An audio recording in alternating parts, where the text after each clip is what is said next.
I will tell you what is going to get Obama reelected or not elected, and that is bombing Iran.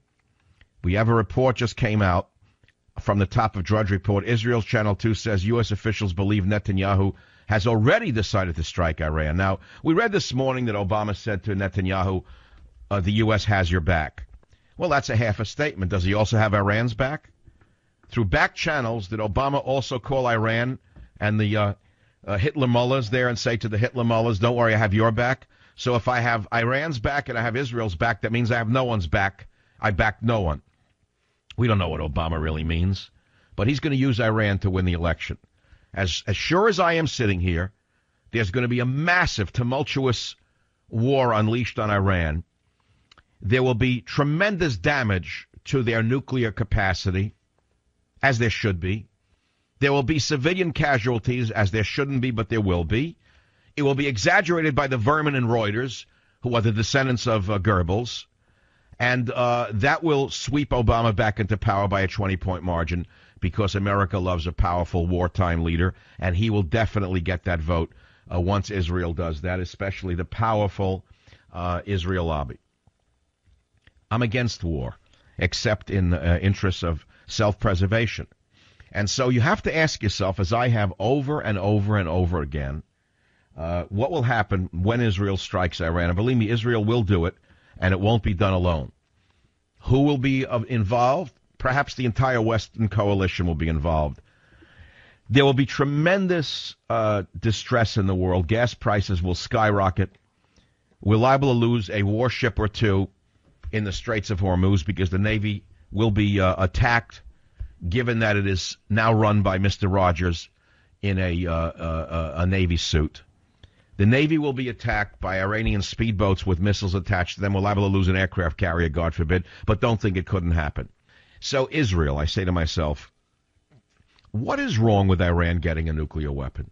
You say, if you're a communist in San Francisco who votes for Obama, let's say. If you're a jerk who smokes medical marijuana, let's say.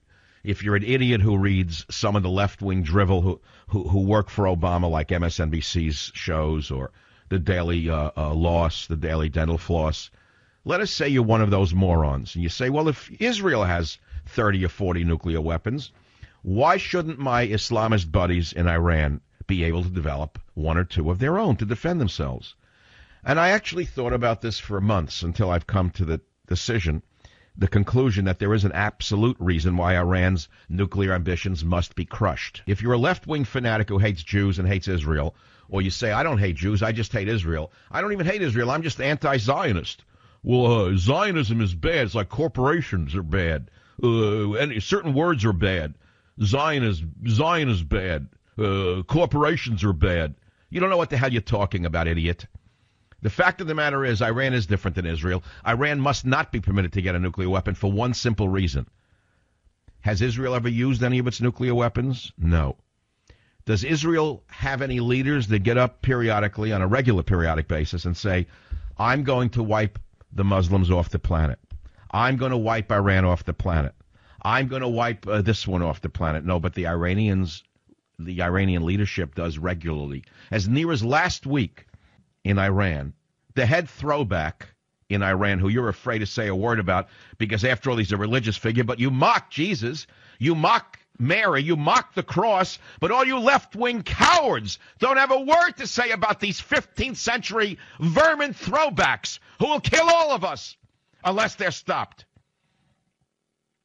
You hate Christians, you're Christophobic, and yet you have nothing but good things to say about the most extremist forms of Islam. It's not because you're compassionate.